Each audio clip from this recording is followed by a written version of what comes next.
Cancers या त्वचा के कैंसर्स सारे कैंसर्स का 1% कंट्रीब्यूट करते हैं हमारी कंट्री में, but in reality skin cancers common होते हैं। इट इज़ जस्ट दैट कि वो रिपोर्ट नहीं हो पाते हैं। मैनी टाइम्स जो स्किन कैंसर्स होते हैं वो डर्मेटोलॉजिस्ट या कोई और डॉक्टर्स डील करते हैं, तो वो हमारी कैंसर रजिस्ट्री में अंकित नहीं हो पाते हैं। बट इम्पॉर्टेंट है कि आपको स्किन कैंसर्स के बारे में पता होना चाहिए और उसके रिस्क फैक्टर्स को समझकर आप अपने आप को प्रोटेक्ट कर सकते हैं।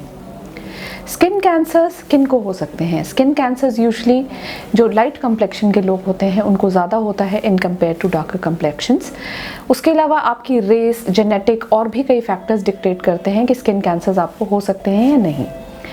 जो ऑस्ट्रेलियंस हैं या जो लोग जो आपके हिली एरियाज़ में रहते हैं जहाँ की सन एक्सपोजर की जो रेज़ हैं वो डायरेक्ट होती हैं, वहाँ पे इंसिडेंस स्किन कैंसर का ज़्यादा होता है।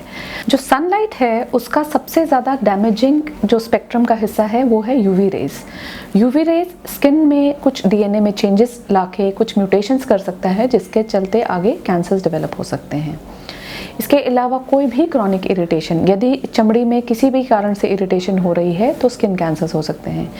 हमारे कुछ राज्यों में जहाँ धोती पहनने का कल्चर है, वहाँ पे धोती की एज से काफ्स पे बहुत बार एक कैंसर जिसको हम कहते हैं धोती कैंसर नोन है। कुछ बर्न्स के अगर पेशेंट हैं, अगर बर्न्स के जो स्कार हैं उनके अंदर भी कैंसर डेवलप हो सकते हैं, उसको हम मार्जुलिन्स कैंसर कहते हैं। So any chronic irritation can cause skin cancers. कुछ exposures to certain chemical reagents can cause skin cancers. तो स्किन कैंसर्स कोई भी केमिकल के एक्सपोजर से भी हो सकते हैं, पर मेजरली सन एक्सपोजर एक कारण पाया गया है जिसके चलते कैंसर की प्रवृत्ति ज़्यादा होती है। स्किन कैंसर्स को हम दो तरीके में डिवाइड कर सकते हैं। इनको हम कहते हैं melanoma skin cancers and non melanoma skin cancers. जो मेलेनोमा स्किन कैंसर्स होते हैं उनमें एक काला जो पदार्थ, पिगमेंट जिसको कहते हैं मेलेनिन, वो सिक्रीट होता है। तो ये जब भी अपीयर होते हैं तो ये काले धब्बे या दाग या गठान की तरह अपीयर हो सकते हैं। ये शरीर के किसी भी हिस्से में हो सकते हैं, बट मेलेनोमास नाखूनों के नीचे या पैरों के तलवों के नीचे भी हो सकते हैं। जबकि जो नॉन मेलेनोमा स्किन कैंसर्स होते हैं वो उन सर्फेसेस पे होते हैं जो सन की तरफ एक्सपोज होती हैं, जैसे कि आपका चेहरा, आपकी बाजू या आपकी गर्दन। ये कैंसर्स ज़्यादातर इनिशियली छोटे छोटे दाग की तरह या फ्लेकीनेस की तरह या फिर आगे चलते हुए रोल्ड आउट पर्ली मासेस की तरह जो गठाने होती हैं उसकी तरह अपीयर हो सकते हैं।